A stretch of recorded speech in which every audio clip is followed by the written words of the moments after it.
வணக்கம்,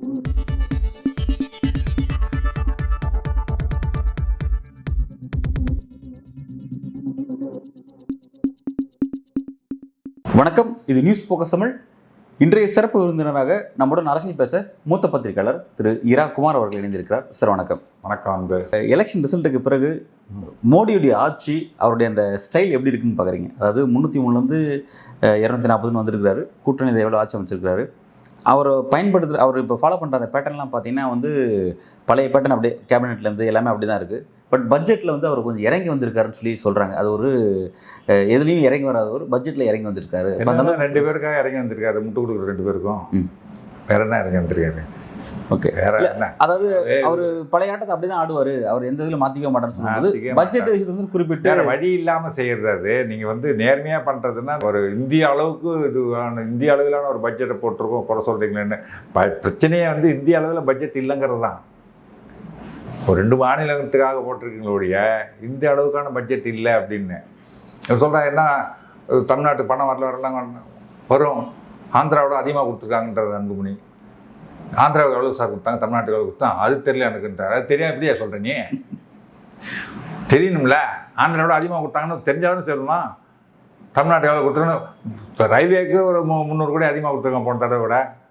ரயில்வே கொடுத்துட்டா சரியா போச்சா? ரயில்வே என்ன போட்டு சம்பாதிக்கிறது ஒன்றிய அரசு இல்லையா? இங்கே வியாபாரம் பண்ணுறது தானே. ரயில்வேயில் இன்வெஸ்ட் பண்ணால் லாபம் வரப்போகுது ஒன்றிய அரசு, நம்ம மக்கள்கிட்ட சம்பாதிச்சு. நம்ம தமிழ்நாட்டிலாம் ஒன்றும் டிக்கெட்லெஸ்ஸில் போகிறதில்ல, வித்தவுட்டில் போக மாட்டாங்க. எல்லோரும் டிக்கெட் வாங்கிட்டு போகிறவங்க. வடநாடு மாதிரி டிக்கெட் வாங்காமல் ட்ரெயினில் போகிற கிடையாது. அதனால் தமிழ்நாட்டில் இன்வெஸ்ட் பண்ணால் லாபம் வரும், அதுக்காக போடுறீங்கன்றாங்க. அதனால் மற்ற துறையெல்லாமல் நீங்கள் பணம் கொடுத்துட்டிங்கன்னா பட்டியல் கொடு. பணம் கொடுக்கல, தமிழ்நாட்டுக்கு ஒன்றும் கொடுக்கலன்னு தமிழ்நாடுன்னு பேர் இல்லைன்னா அது ஒரு பிரச்சனையாங்கன்னா அது ஒரு அழுத்தத்துக்காக சொல்கிறது. தமிழ்நாடுன்ற பேரே இல்லை அப்படின்றது எந்த அளவுக்கு நம்மளை வஞ்சிக்கிறீங்க அப்படின்றத ஒரு அழுத்தத்துக்காக சொல்கிறதுனோட உடனே தமிழ்நாடுன்னு 10 இடத்துல பேரை போட்டுவிட்டிங்கன்னா நாங்கள் சந்தோஷப்பட்டுருவோமா? பணம் ஒதுக்கணும், எதுவும் செய்யல. செஞ்சு நிர்மலா சீதாராமன் சொல்லட்டுமே, இந்தந்த இது துறைக்கு இவ்வளோ ஒதுக்கியிருக்கோம் தமிழ்நாட்டுக்கு அப்படின்னு சொல்லட்டுமே. அவங்க சொல்லல. அன்புமணி என்னைக்கு இவர் பிஆர்ஓ ஆனார் நிர்மலா சீதாராமனுக்கு? ஓகே பேசுனேன். ஓகே சார், நீங்கள் ஒரு நியாயமான கேள்வி கேட்குறீங்க. இப்போ என்ன கேட்குறேன்னா, நான் இப்போ இந்த பட்ஜெட்டு அந்த சயின்ஸை பார்க்கும்பொழுது சபாநாயகரோ அல்லது மினிஸ்டரோ எதுவுமே நாயுடுக்கோ நிதிஷுக்கோ தராவர் பட்ஜெட்டை கொடுத்துருக்காரு. ஒரு நெருக்கடி, ரைட், ஓகே. இப்போ இந்த நெருக்கடி அவருக்கு இந்த 5 வருஷமும் அப்படி தான் இருக்குமா? இந்த 2029 வரையும் இந்த எலெக்ஷன் இந்த பேட்டர்ன் அடுத்த 5 வருஷம் இப்படி தான் நகருமா, அல்லது மோடிக்கு வேறு எதுவும் சிக்கல்கள் வர வாய்ப்பு இருக்குது? எப்படி பார்க்குறீங்க? இப்போவே இவருக்கு என்ன கொடுத்துருக்காங்கன்றீங்க? ஆந்திராவுக்கு 15,000 கோடி பணம் கொடுக்கல தெரியுங்களா? கடனும் ஏற்பாடு பண்ணிட்டு இருக்காங்க. சந்திரபாபு நாயுடு புரிஞ்சதா புரியாமல் ஒத்துக்கிட்டு சந்தோஷப்படுறாரான்னு தெரியல. அவர் ஒரு சீனியர் பொலிட்டிஷியன், அவருக்கு தெரியாத அதை பற்றி தெரியாமல் இருக்கிறது வாய்ப்பு இல்லை. ஆனால் சரி கொஞ்சம் உடனே இப்போ தானே ஆட்சி அமைச்சிருக்காங்க, அதுக்குள்ளே நம்ம பிரச்சனை பண்ணக்கூடாதுன்னு பேசாமல் இருக்கிறாரு வேணுமா? அது 15,000 கோடி கடனை ஏற்பாடு பண்ணி தரேன்னு இருக்காங்க, பணம் கொடுக்கல. இப்போவே எப்படின்னா இன்னொரு வருஷம் போனால் என்ன ஆகும்? இன்னும் மோசமாக தான் போகும். இந்த கடன் கூட வாங்கி தர மாட்டேன்னு சொல்லிட்டுருப்பாங்க. ஓகே சார், இப்போ அப்படின்னா சார், இப்போ அந்த மாதிரி ஒரு கடனை கொடுத்தா சமாளிக்க முடியுற இடத்துக்கு அவர் நகரார் அப்படின்னா எப்படி இவங்க அட்ஜஸ்ட் பண்ணிட்டு அப்படியே இந்த பேட்டர்ன் எப்படியே போகுது? நிதிஷன் ஆகிடும், எப்படி இதை சப்போர்ட் பண்ணி இந்த ஆட்சி அப்படியே கொஞ்ச நாளைக்கு போகுங்க. இப்போ 5 வருஷம் நீடிக்காது. 5 வருஷம்லாம் நீடிக்காது. அந்த சந்திரபாபு நாயுடு அப்படிப்பட்ட ஏமாந்தாள் கிடையாது, நிதிஷ்குமாரும் ஒன்றும் ஏமாந்தாள் கிடையாது. அவங்களுக்கும் அதுவும் நிதிஷ்குமார் தெரியும், பல்ட்டி அடிச்சுட்டே இருக்கிறாள் இல்லையா? அதனால் அதுக்கெல்லாம் நிதிஷ்குமார் இவர் சொல்கிறதுக்கெல்லாம் ஏமாந்து போயெல்லாம் போகிற ஆள் கிடையாது. அவர் அணி மாறதை பற்றி கவலைப்படாத ஆள் வேறு அவர். அதனால் இவங்க 2 பேரை நம்பிலாம் அந்த 5 வருஷம் ஓட்ட முடியாது. சார், இப்போ மோடி ஒரு பெரும்பான்மை இழந்து ஆட்சி அமைக்கக்கூடிய இந்த சூழலில் பார்லிமெண்ட்டில் கடுமையான சிக்கல்களை எதிர்கொள்கிறார். எதிர்க்கட்சிகள் கூர்மையாக தன்னோட கருத்துக்களை முன்வைக்கிறாங்க. போன முறை மாதிரி இல்லை இந்த முறை. அவர் எதிர்க்கட்சிகளை அனுசரித்து எதிர்க்கட்சிகளை ஃபேஸ் பண்ணியே பழக்கப்படாதவர், கூட்டணி ஆட்சிக்கும் பழக்கப்படாதவர். இந்த மாதிரி அது 2த்தையும் ஒரே அடியாக சந்திக்கிறார். எப்படி எதிர்கொள்கிறாரு? அவருக்கு என்ன மாதிரியான விஷயம் காத்திருக்கு நீங்கள் பார்க்குறீங்க? எதிர்க்கட்சி வலுவாக இருக்குது. முன்னாடிலாம் மோடி பார்லிமெண்ட்டுக்கு பதில் சொல்லவே வரமாட்டார் எதுக்குமே. இப்போ பதில் சொல்ல வேண்டிய நிலைமைக்கு கட்டாயமாயிட்டார். எழுந்து பதில் சொல்ல வேண்டிய கட்டாயத்துக்கு பதில் சொல்ல வச்சதே எதிர்க்கட்சிகளுக்கு பெரிய வெற்றி தான். ஏன்னா அவங்களுக்கு மணிப்பூர் பிரச்சனைக்காக இவர் பேசவே மாட்டேங்கிறாருன்னு சொல்லி நம்பிக்கையில்லா தீர்மானம் கொண்டு வந்து அதுக்கு விவாதத்துக்கு பதிலளிச்சே தீரணுன்ற கட்டாயத்தை ஏற்படுத்தி நம்பிக்கையில்லா தீர்மானம் கொண்டு வந்தால் தோற்று போக்கணும் எதிர்கட்சிகளும் தெரிஞ்சாலும் இதில் பேச வைக்கணுங்கிறதுக்காக கொண்டாந்தாங்க. அதிலே 1 மணி நேரம் 20 நிமிடம் வரைக்கும் மணிப்பூரை பற்றி பேசவே இல்லை. அவங்க எல்லாரும் வெளிநடப்பு பண்ணி எதிர்ப்பு தெரிவித்து வெளிநடப்பு பண்ண பிறகு 2 நிமிஷம் பேசினார் மணிப்பூர் பற்றி. இப்போ என்ன சொல்ல, பார்லிமெண்ட்டுக்கு உட்கார்ந்துருக்கிறாரு, பதில் சொல்கிறார், நடுவில் இருந்து பதில் சொல்கிறார். அதுதான் நம்மளுடைய வெற்றி. மற்றபடி அவர் ஒன்றும் பெருசாலாம் மாற மாட்டார். இன்னும் கொஞ்ச நாள் அதுவும் வரமாட்டார், போங்கன்னு போயிடுவார். அவர் மோடியெல்லாம் மாற்றவே முடியாதுங்க. அவர் தான் என்ற அகங்காரம் படைத்தவர். சரி, ஓகே சார். இப்போ அவருடைய கேரக்டர், தனிப்பட்ட கேரக்டரின் காரணமாக இந்த ஆட்சி எதுவும் பண்ண முடியாது. இது அவர் அப்படியே தான் ரன் பண்ண போகிறார் அப்படிங்கிறீங்க. இப்போ எதிர்கட்சிகளுக்கு என்ன தான் வாய்ப்பு இருக்குது? இப்போ கடந்த 10 ஆண்டுகளாக ஜனநாயகம் இல்லை அப்படிங்கிற ஒரு பெரிய விஷயம், வளர்ச்சி இல்லை, பல பிரச்சனைகள் மக்கள் சந்திச்சிருக்காங்க. அது எல்லாத்தையும் எதிர்கட்சிகள் தங்களுடைய அரசியல் வியூகம் எடுக்கலாதுன்னா, முன்னாடி மாதிரி எந்த ஒரு விவாதமும் இல்லாமல் ஒரு 30 நிமிடத்தில் 40 மசோதா நிறைவேற்றுவாங்க பாருங்க. அந்த மாதிரிலாம் நம்ம பண்ண முடியாது. வலுவான எதிர்கட்சிகள் இருக்குது, பிரச்சனை பண்ணுவாங்க, பதில் சொல்லி ஆகணுன்ற கட்டாயம் இருக்குது. அதெல்லாம் தான் இருக்கக்கூடிய. அதுலேயும் இவங்க எல்லாரையும் சஸ்பெண்ட் பண்ணிட்டு கூட பண்ணுவாங்க. அதே ஓம் பிர்லா, அதே நிதியமைச்சர், அதே உள்துறை அமைச்சர், எல்லாரும் அதே அமைச்சர் தான். அதில் என்ன மாற்றம் வந்துடும் சொல்லுங்கள்? அப்படியே தான் இருப்பாங்க. அப்படி அதை தான் நான் சொல்லுவேன். அதில் எதுவுமே அவர் மாறல. ஆனால் பட்ஜெட்டில் மட்டும் அவர் மாறி இருக்காரு. கடந்த காலத்தை விட இந்த 300 பட்ஜெட்டில் என்ன மாறி இருக்காரு? நிதிஷ்குமாரையும் ஒரு சந்திரபாபு நாயுடையும் கொஞ்சம் திருப்தி பண்ணியிருக்கிறாரு. அது கூட பண்ணலைன்னா அவர் அடுத்த 13 நாள் ஆட்சி கலந்த மாதிரி கலைஞ்சிடும்ல. வாஜ்பாய் அரசு 13 நாளில் கலைஞ்சதில்ல. அது போல் 13 மாதம் கூட தாங்காது. அது செஞ்சு தான் ஆகணும் கட்டாயம். ஆனால் அவங்க 2 பேருமே நெருக்கடியில் செய்வது வேற, மனம் வந்து செய்வது வேற. மனம் திருந்தி செய்வது வேற. இவர் நெருக்கடி காரணமாக செய்கிறார். சரிங்க சார். ஆனால் அந்த 2 பேருமே ஸ்டேட்டுக்கு சிறப்பு அந்தஸ்து வேணும் அப்படிங்கிறது அவங்க விஷயம். இதுக்காக தான் எந்த விதமான நிபந்தனையுமே இல்லாமல் ஆதரவு கொடுத்தாங்க மோடிக்கு. ஸ்டேட்டுக்கு சிறப்பு அந்தஸ்து வேணும், அதுவும் சொல்லிட்டாங்க. அது முடியாது, கை விரிச்சிட்டாங்க. ஆனால் இப்போ இந்த மாதிரி கடனை குடிச்சு கழிக்கிறதோ அல்லது கொஞ்சம் அவளை கிட்ட கொஞ்சம் பிச்சு கொடுக்குறதோ, இதன் மூலமாக அவங்க 2 பேரும் கடைசி வரை சமாதானப்படுத்தி கொண்டு போக முடியுமா? கடைசி வரைக்கும் சமாதானப்படுத்த முடியாதுன்றது தான் பிரச்சனை. கடைசி வரை சமாதானப்படுத்தி உங்களுக்கு கொண்டு போக முடியாது. இப்போக்கி உங்களுக்கும் மோடிக்கும் நிதிஷ்குமாருக்கும் சந்திரபாபுக்கு பிரச்சனை என்னன்னா, இப்போ இந்த பட்ஜெட்னால அவங்க 2 பேரும் திருப்தி அடைஞ்சிட்டாங்கன்னு நினைக்கிறீங்களா? நிச்சயமாக இல்லை. ஆனால் கவுத்துட்டதுனால என்ன கிடைக்க போகுது? ஒன்றும் கிடைக்க போகிறதில்ல. உள்ளுக்குள்ளே இருந்துட்டு ஏதாவது ஒரு கொஞ்ச நாள் பேசாமல் இருப்போம், அதுக்கப்புறம் திரும்ப மிரட்டுவாங்க. இப்போ கவுக்கிறது மூலமாக வேறு அரசியல் கூட முன்னெடுக்கலாம். இப்போ எங்கள் ஸ்டேட்டுக்கு எதுவும் செய்யலை, அதனால் நாங்கள் ஆதரவு பின்வாங்கன்னா ஸ்டேட்டில் உங்களுக்கு ஒரு நல்ல பேர் கிடைக்க போதில்லை. இப்போ அதனால் இப்போ கூடவே இருந்து நாளைக்கு இப்போ கூடவே இருந்து பயணிக்கணும். ஒரு லாங் ரோப் கொடுத்து தான் பார்ப்பாங்க. அரசியல் எடுத்தங்க உடனே ஒரு முடிவு எடுக்க முடியாது. லாங் ரோப் இப்போ ஏன்னா கூட்டணியில் இருந்திருக்காங்க. அந்த கூட்டணியில் கொஞ்ச நாள் பார்ப்பாங்க, திரும்ப போராடுவாங்க, பேசுவாங்க, சண்டை வரும். அதுக்கு பிறகு தான் அதுக்கான சூழலை உருவாக்கணும்.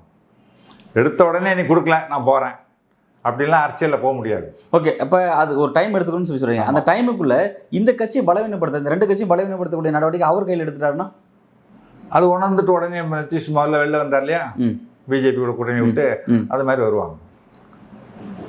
இப்போ இந்த மாதிரி இந்த கட்சியில் இப்போ உடைக்கிறதுக்கான முயற்சி நடக்குதுனாலே டக்குன்னு அன்னைக்கே ஆட்சி கவுந்துடும். 2 பேரும் வெளில வந்துடுவாங்க.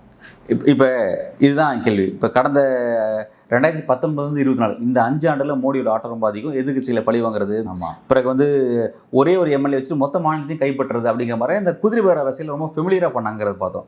இப்போ இந்த முறை அவங்க பெரும்பான்மை இழந்திருக்கக்கூடிய சூழலில் ஸ்டேட்லேயும் நிறைய இடத்துல அவங்களோட பெரும்பான்மை இழந்து தான் இருக்காங்க, சென்ட்ரல்லையும் அந்த மாதிரி தான் இருக்குது. அப்படி இருக்கும்போது அந்த குதிரை பேர அரசியலுக்கான வாய்ப்புகள் எந்த அளவுக்கு இருக்குன்னு பார்க்குறீங்க? அதெல்லாம் செய்வாங்க. எதை பற்றியும் கவலைப்படாமல். நான் தான் சொன்னேன், ஆட்சி அதிகாரத்துக்காக பல முறை சொல்லியிருக்கேன். இல்லை, இப்போ நீங்கள் செய்வாங்க பாதகத்தை செய்ய துணிந்த ஒரு கட்சி பிஜேபி. இல்லை தான் சார், இப்போ நீங்கள் செய்வாங்கன்னு சொல்கிறீங்க. பட் செய்கிறவங்க காரணமாக நிதிஷ் நாயுடு கடுப்பாயிட்டு ஆதரவு தெரிவு பெற்றுவாங்கிறீங்க.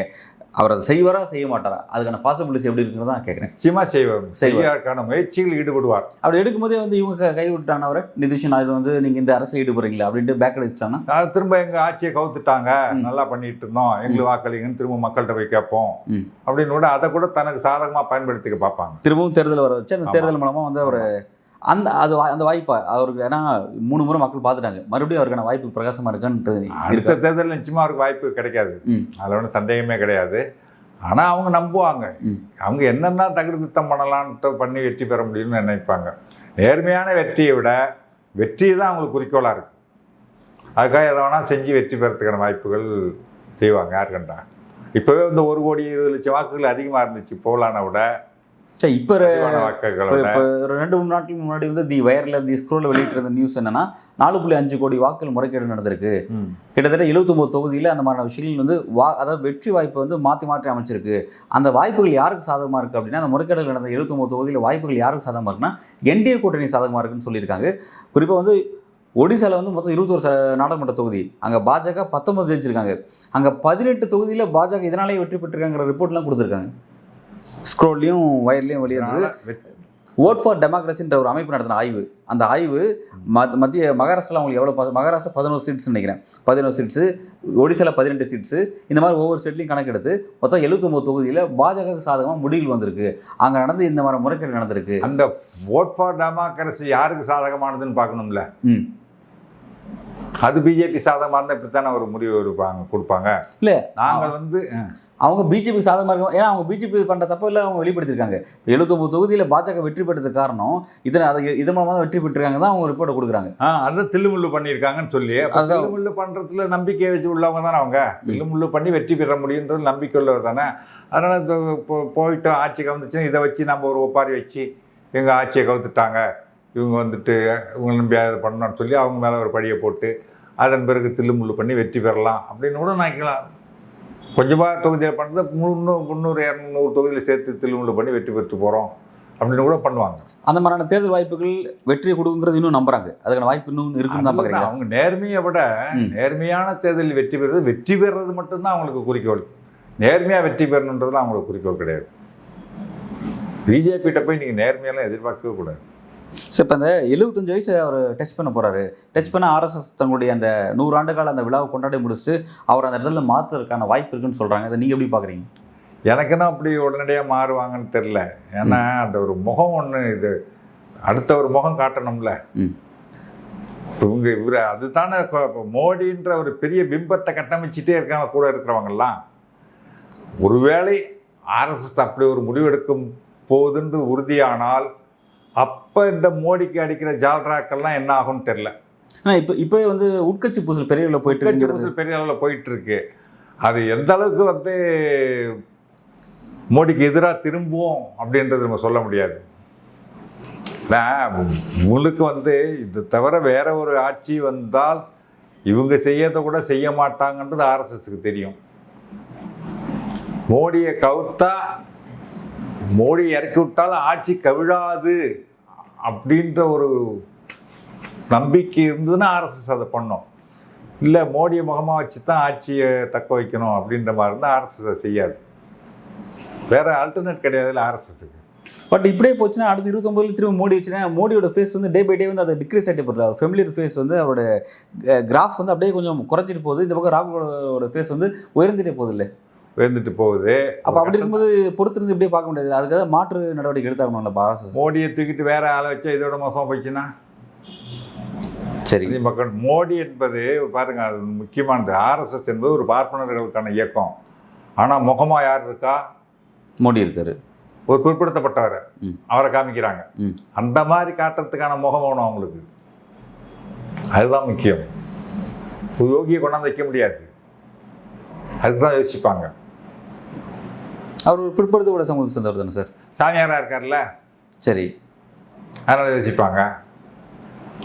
இவரை வச்சு கடைசி வரைக்கும் ட்ராவல் பண்ணிட முடியாது. இல்லை, ஒரு அரசியல் ஒரு அடுத்த ஆள் கொண்டு வர வரைக்கும், அடுத்த ஆள் கிடைக்கிற வரைக்கும் மோடி இருப்பார். ஆனால் இப்போ இன்னும் ஆர்எஸ்எஸ் வந்து அடுத்த ஆள் இன்னும் இதுவரை ஃபைண்ட் அவுட் பண்ணலையா, கண்டுபிடிக்கலையா? அடுத்த ஆளுங்கிறது இன்னும் இல்லை அப்படிங்கிற அளவு தான் இருக்கா பாஜகவோட. அதாவது அவங்களுக்கு ஒரு ஆளை சூஸ் பண்ணியிருக்கலாம். ஆனால் அந்த ஆள் வந்து மோடியை தூக்கி சாப்பிடக்கூடிய அளவுக்கு ஒரு பாப்புலாரிட்டியோட வரணும்ல. மோடி வந்துட்டார்னா திடீர்னு வந்துடல. ஒரு குஜராத் மாடல் ஒரு முதல்வராக இருந்து 2-3 பீரியட் இருந்து அதை பெருசாக குஜராத்தை வளர்த்தாச்சு அப்படி இப்படின்லாம் சொல்லி ஆரம்பத்துலேருந்து இவர் வந்து அதுக்கான ஏற்பாடுகளை பண்ணிக்கிட்டே வந்தார் மோடி. சரிங்களா? போய் எம்எல்ஏ கூட இல்லாமல் முதலமைச்சரானவர் அவர். போயிட்டு தன்னை வந்து பிரதமர் கேண்டிடேட்டை அறிவிக்கிறதுக்கான எல்லா ஏற்பாடுகளையும் இந்த பிம்பத்தை கட்டமைச்சு கொண்டு வந்தார். அந்த அளவுக்கு செய்யத்துக்குரிய திறமைசாலிகள் வேறு யாரும் பிஜேபி இருக்கிறதா தெரியல எனக்கு. ஓகே சார், பல்வேறு ரொம்ப ஆழமாக உங்களை கருத்தில் வழங்கியிருக்கீங்க. மிக்க நன்றி. நன்றி, வணக்கம்.